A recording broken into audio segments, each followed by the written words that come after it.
nuestra siguiente entrevista y me da mucho gusto tener aquí en el estudio conmigo a los actores Paulina Treviño y Juan Ríos. Vamos a hablar ahora sobre la obra de teatro El Charco Inútil. Me tocó verla hace 10 días, este domingo 8 días antes, y de verdad que me pareció tan buena la puesta en escena que pues quise invitar a estos dos grandes actores para que platiquemos sobre esta obra. Es difícil platicar sobre la obra porque la obra tiene un secreto y yo no lo voy a spoilear. Vamos a tratar de darle la vuelta al secreto para que la gente se interese en ir a esta obra de teatro. Está solamente 6 semanas en cartelera, de aquí hasta el 30 de agosto, así que pues no se la pierda. ¿Qué le puedo decir? Está en el Centro Cultural Helénico y aquí están Paulina Treviño y Juan Ríos. Paulina, ¿qué tal? ¿Qué tal? ¿Cómo estás, Pascal? Bien, pues un gusto Igualmente. tenerte aquí. Juan, muchas gracias por venir. Al contrario, gracias por recibirnos y darnos un espacio para poder hablar de teatro. Bueno, voy a tratar de resumir la trama sin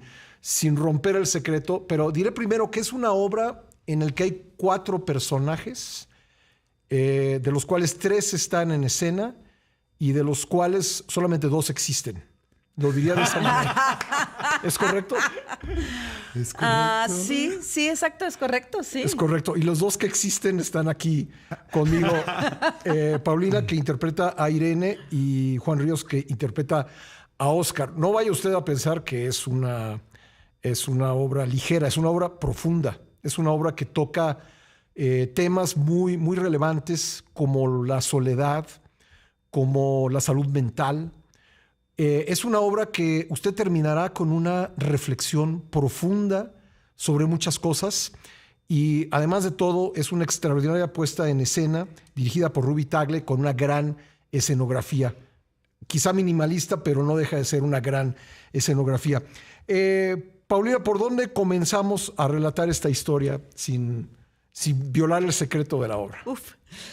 Pues no es un secreto si digo que mi personaje sufre de una gran pérdida, que es la pérdida de su hijo. Y en este duelo se encuentra con un profesor, que es Juan Ríos, su personaje es Oscar, para que Oscar le dé clases a su hijo. Que ella cree que sigue ahí. Trata acerca de cómo las personas lidiamos con la pérdida, con el dolor, ¿no? Son 2 personas que también Oscar, por su parte, está lidiando con asuntos también de su salud mental, sus propias pérdidas, su propio dolor. Con su cancelación. Con su cancelación, porque además él es un maestro que sufrió bullying de parte de un alumno que por ponerle límites, digamos, por ponerle límites, se va contra él y lo lastima físicamente de por vida. Lo deja con un bastón y ya no puede caminar bien. Entonces, él está lidiando con que ya no se siente maestro, ya no se siente profesor, con sus propias inseguridades. Y ella está lidiando con la pérdida de un hijo que todavía no acepta que le ocurrió. Ahora volvemos a la parte de Irene, pero la parte de Oscar también es muy relevante porque, Juan, hemos conocido historias de profesores muy talentosos que dicen, yo ya no quiero dar clases, porque ya no se puede. Porque ya hay tantas reglas y tantas cosas que el profesor puede violar que mejor ya me retiro de la enseñanza, lo cual es terrible, ¿no? Es terrible. Digo, cómo plantea el personaje, ambos personajes en ese sentido acá. El autor David de Sola, hay que mencionarlo porque además un premio Lope de Vega de Dramaturgia en 2007 con esta obra. Es muy interesante porque presenta 2 personajes que fueron también lapidados virtualmente, que atravesaron un linchamiento mediático de parte de las redes sociales, que ahora se convierten, lo sabes, Pascal, en una extensión de nuestra propia personalidad y cómo tratar de configurar nuevamente su identidad es complicado. En el caso de Oscar particularmente, y evidentemente nada se puede comparar con la pérdida de un hijo. Quizás es la parte que no querías spoilear, pero es la parte que nos pide producción, que comentemos y que hagamos partícipe al público de lo que va a ver. ¿Por qué? Porque termina quedando... Yo me refería al otro.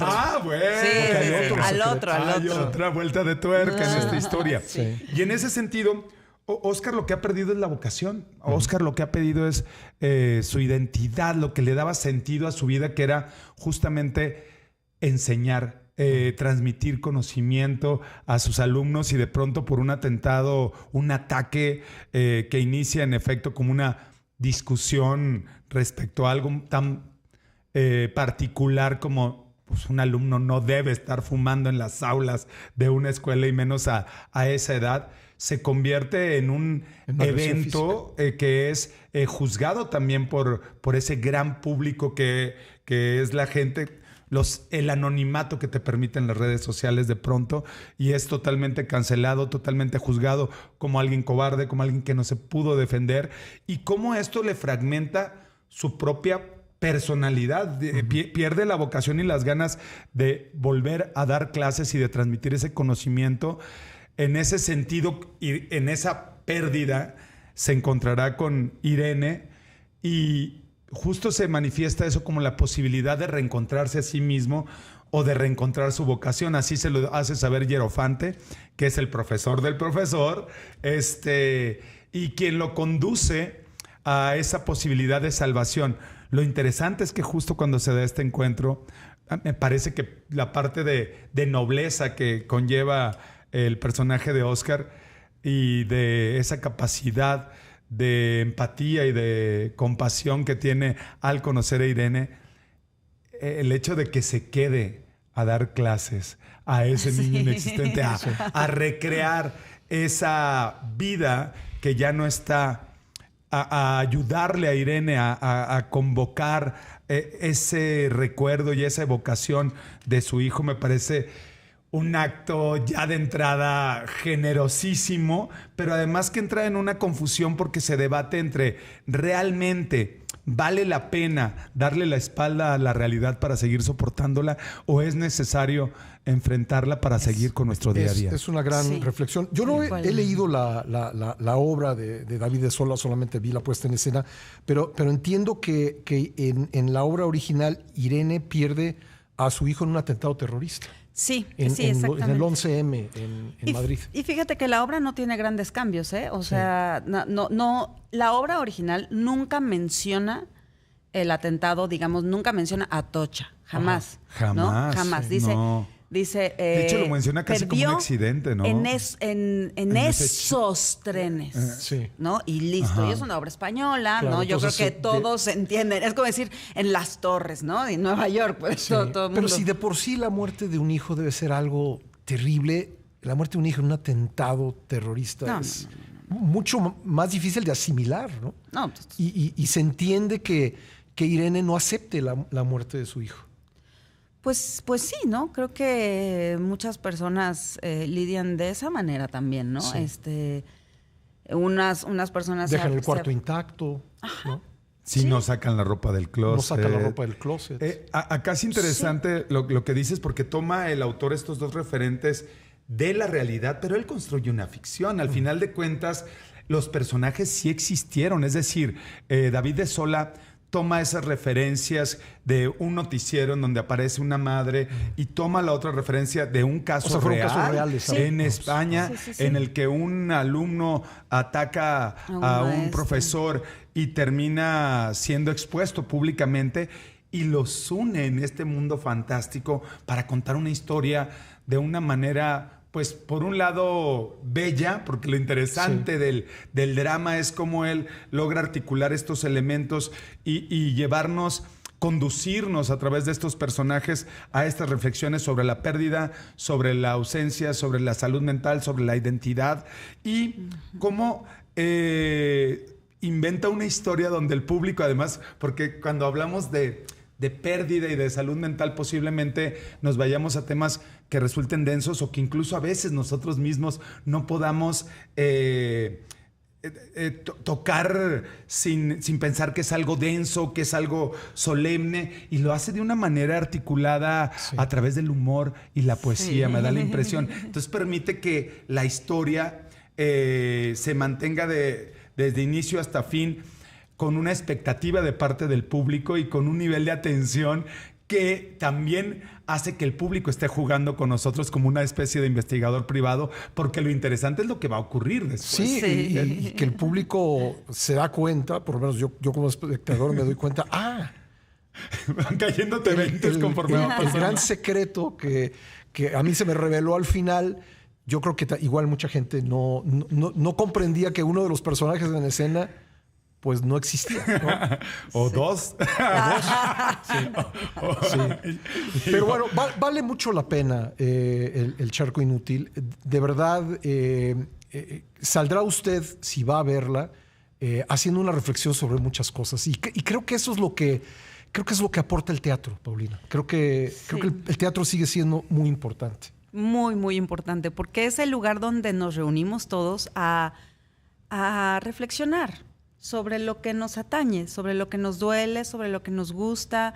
Y creo que eso ha logrado esta obra y estamos muy contentos porque precisamente nos encontramos al público afuera y todos están como, ¿sabes? Es de esas obras que hacen tema de conversación en la cena 3 horas después. Y todas las personas están todavía reflexionando. Porque además, bueno, falta hablar de un personaje que es el maestro de Oscar. El maestro de Oscar, Miguel Cooper. Y ahí esas conversaciones muy reflexivas, llenas de humor, de sarcasmo, que además le dan al clavo, llena de poesía y muy filosófica, pero haz de cuenta como si estuvieras hablando de algo como muy sencillo. De Sola logra este lenguaje tan simple y profundo a la vez. Y da risa y la gente se ríe mucho con las conversaciones de ustedes dos. Que es algo que el cine con toda su magia no alcanza a tener, ¿no? Bueno, la verdad es que creo que debe haber, y estamos siendo testigos de una especie de renacer del teatro, aunque desde que estamos en esto, Paulina y yo, ya muchos años, siempre se menciona que el teatro está en crisis, ¿sabes? Y yo no lo veo en crisis. Es a lo que voy. Creo que hay, además ahora, con el tema de la inteligencia artificial, tantas cosas que se crean, videos, fotografías, historias, guiones, ya casi están hablando de que en un futuro ni siquiera se van a necesitar actores reales para hacer cine. Lo interesante es que el teatro te permite ese acercamiento a la humanidad. Y al presente. Al presente, al tiempo presente. Una persona frente a otra. Y ahí, ¿cuál realidad virtual, no? Es una experiencia. El teatro es ahí no una hay efectos experiencia. especiales. No hay nada. Estamos los actores es la actuación y las pura personas. Y dura. Creo que eso va a ser la realidad virtual, va a ser privilegio estar en una obra. Pero justamente creo que el público está ávido de esa humanidad, de ver ese tiempo presente, de ver esa posibilidad de error incluso que nos obliga a nosotros a estar atentos, a estar vivos y a corregir sobre eso. En ese sentido, creo que es importante remarcar, Pascal, que es una breve temporada que dijimos 6 semanas, pero ya solo nos quedan 4 fines de semana. Estamos llegando a la mitad de nuestra temporada, que es un texto que vale mucho la pena conocer a través de este montaje de Ruby Tagle, y que nosotros estamos felices de poder compartir esta historia con el público. Centro Cultural Helénico, los jueves y los viernes a las 8 de la noche, los sábados a las 7 y los domingos a las 6. De verdad, no se pierda usted la oportunidad de ver esta obra de teatro. Va a ver que nos lo va a agradecer. Tenemos algunos pases dobles para tu maravilloso. auditorio. Sí, maravilloso. Para la función del domingo a las 6 de la tarde. Sí, exacto. Pues ahora 5 vemos pases de qué dobles. manera en el corte nos ponemos de acuerdo con la producción para regalarlos. Es muy generoso, muchas gracias. Muchas gracias con la audiencia y gracias por haber venido. Gracias a ti, Pascal, gracias, por apoyar Treviño, el teatro siempre. Y Juan Ríos, muchísimas grandes gracias. actores mexicanos. Cruz Azulino. Actor Cruz Azulino, además. Campeón de campeones. Además de todo. Bueno, pues no se pierda usted la oportunidad de ver esta magnífica puesta en escena, El Charco Inútil, obra de David de Sola, con grandes actuaciones y una gran escenografía que a mí me encantó. Vamos a un corte, regresamos. Gracias.